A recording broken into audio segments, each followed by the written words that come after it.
want to talk to you guys about something. A king doesn't ask permission to be a king. And why are we talking about this? What you want to do is watch this video from the beginning to the end so you do not miss out. Okay, let me go ahead and tell you where this is coming from. In the Corporate Citizen Playbook, I teach people how to set up holding companies, operating companies, and this is something that I consistently get. Hey, can I do X? Can I do Y? Can I do Z? And part of me, I used to get ticked off. I used to get pissed off because I'm like, why are you asking me such a simple question? But then again, I had to realize that most people are still part of the matrix. They don't understand having independent, unbridled freedom. So I had to take a few steps back because I got a question this weekend. And one of the things that you need to do when you're creating a holding company, you're getting on this journey, you need to think of yourself as a king. And as long as you're not doing anything illegal to break the laws, such as money laundering, drug trafficking, anything you want to do with your holding company, your operating companies, you can do. You can name your operating company Humpty Dumpty LLC if you wanted to, and there is nothing that can stop you from doing that. And that's kind of a fly name. But when you go ahead and create a holding company, you become the king of your domain, except it's somewhat reversed. Typically, back in the day, people were born as kings. They had royal bloodlines, right? Well, when you start a holding company and you start establishing your territory, you actually create your own kingdom. So it's a little bit reversed. And I want you to think, and this is one of the reasons that I ask these questions, like, what kind of life do you want to have in 10 years? You want to start a business, you want to set up a holding company, an operating company, you want to get yourself some business credit, you want to learn how to run a business, you want to start your first online business. If you want to do that, and congratulations to you for being a person that wants more out of life, for being that person that's ready to sit down, do the work so your future can be brighter. I got something for you. Go below and enter into the Corporate Citizen Playbook, where we teach you all of that plus a lot more. Because you are not a normal, regular person. You want more out of life. You want to do more, you want to be more, you want to have more. And congratulations to you. So the link is below. Go ahead and check out this video. And then go ahead and enroll in the Corporate Citizen Playbook, where I teach you some things that you cannot Google. Can't Google it. Can't Google it at all. And this is something, this question is really, it stumps a lot of people. A lot of people really don't have an answer because they haven't thought that far ahead. They haven't thought of being in a position to do whatever they want to do without money being a restraint. They haven't really thought about that. It's hard for many people to imagine their life being in that regard of being the king of their own internal peace. Because here's the thing, like, let's go ahead, and this was a problem. We started to work it out. Creating a holding company. Many people are perplexed, confused. They think there's written guidelines on how they should operate their holding company. I get questions like, what kind of percentages should I be? And here's the thing, I'll go ahead and tell you. When you have a holding company and you have an operating company, the operating company send all of the money up to the holding company. There's no percentages, there's no guidelines. Once again, it depends upon what this operating company does. Give you an example. Let's say you have a holding company and you have multiple operating companies, and one of your operating companies is a trucking company. Okay, so with that as an operating company, you would have to leave a lot of money in the company structure because trucking is an extremely expensive business to run. So you wouldn't just push all of the money up. You would leave money in for payroll, you would leave money in for repairs, you would leave money in to buy new trucks. So once again, it's very different. But let's say you have a holding company and one of your operating companies is a publishing company. Literally 95% of the money from the publishing company could go straight up to the holding company as a dividend. And one of the things that I see that people really struggle with, and I believe it's from growing up in a culture that prepared you to have a job. The culture that we have from going to school, from changing classes, the way the whole thing is set up, it prepares you to work in someone else's enterprise versus preparing you to run your own enterprise. And this is one of the reasons, because I have another favorite expression. One of my favorite expressions is luxuries once tasted become necessities. I love that expression. But another expression that I really don't talk about that much, but is really right up there with it, is I'd rather ask for forgiveness than to beg for permission. And when you do a king thing, you can name your company the way you want to. You can set it up like literally, if you wanted to create a restaurant called Fozzie's Red Fozzles, right? And you had all of your waitresses wear these halter tops and these little frizzy dresses. You could do that. You could do that. And one of the things is I consistently get all these questions talking about, can I? And like, once again, I have calmed way down. I've come way down. And when I get these questions, it still irks me to a bit, because these people do not realize that they are kings in the making.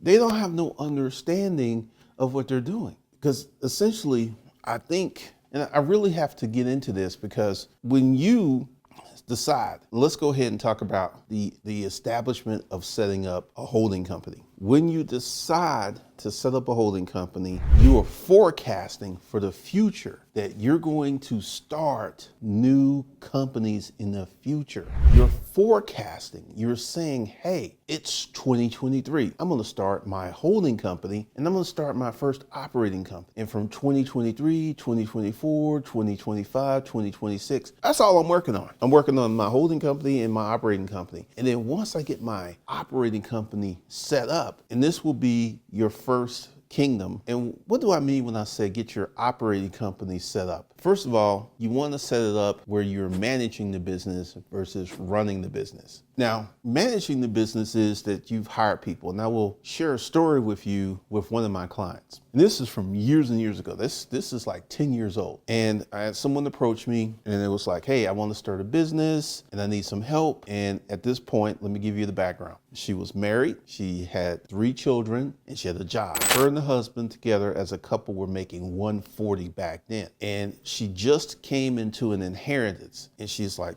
she found my video. She's like, hey, I really want to work with you. And I was like, it's going to be really expensive, but we're going to set this thing up. So what I did is I set her up to be the queen. She started a cleaning company, and to this day, she has not cleaned one house. From day one, she occupied the role of the queen. She was just managing and owned it. She did none of the work. Now, one of the things that she did is she inherited some money. She inherited $150,000. And this money allowed her to, number one, keep her job. Number two, she initially hired 2 people right out the gate. She hired a manager, she hired a cleaner, and in the beginning, both people were cleaning. And as the company grew and they got more jobs the manager, I think this was month 4 or 5, they hired like 5 cleaners. They hired 5 cleaners. So the manager was managing 6 cleaners. And then like 5 months in the future, they hired 5 more cleaners. So the manager was managing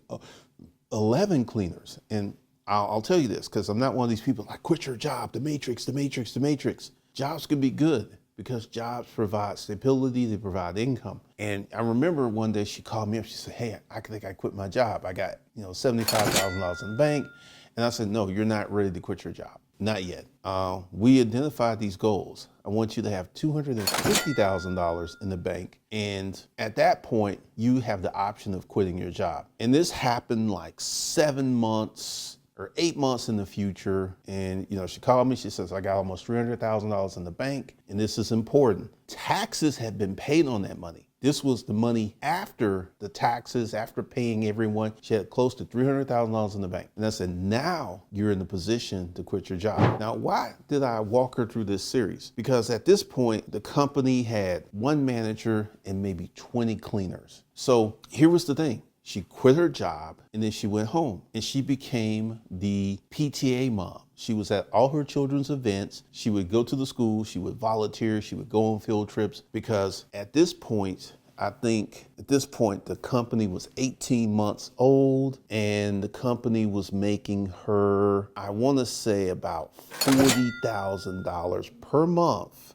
after taxes, which means everyone had been paid, all the cleaners, the managers have been paid, and she didn't have to go to work. And this is what I'm talking about. When you go ahead and you establish and build your company the correct way, you put yourself in the position to be the queen, or you put yourself in the position to be the king. And she's never cleaned anything. And at one point, her and the husband had a little beef with me, because he didn't like me, because she get on the phone and she'd be laughing and giggling and stuff. He didn't like that. He didn't like that until he got into the company, until he actually started doing janitorial stuff. And he was very hands-on and he wanted to manage it and he wanted to do it. And I had to have a man-to-man talk to him. I said, look, do you want to be in the business or do you want to own the business? Because the things you're talking about is you're going to be the business. You're going to be the manager. You're going to be on jobs. You're going to receive phone calls. I can tell you that's going to be a big hassle. Listen to me. And he put down his reservations and he listened to me, and they hired another manager to run the nightclub. And at this point, they had a lot of money coming in. So they were able to buy a van, cash, all the cleaning equipment, cash, hire this manager for the night crew, cash, hire 5 cleaners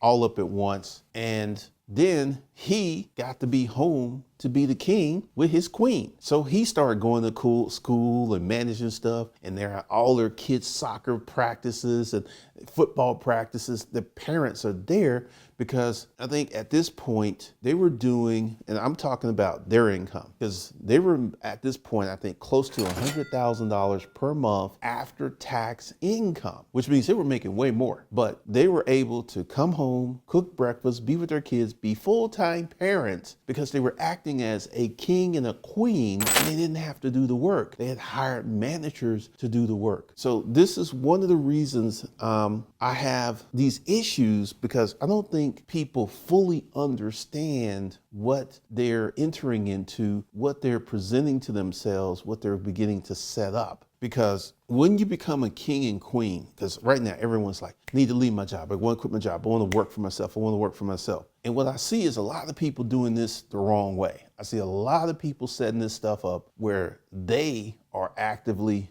doing the work, doing all of the work, and they're creating a job for themselves versus creating a business. And this is one of the things here at Personal Capital. We talk about the things you need to do to create a business. And I'm about to say something.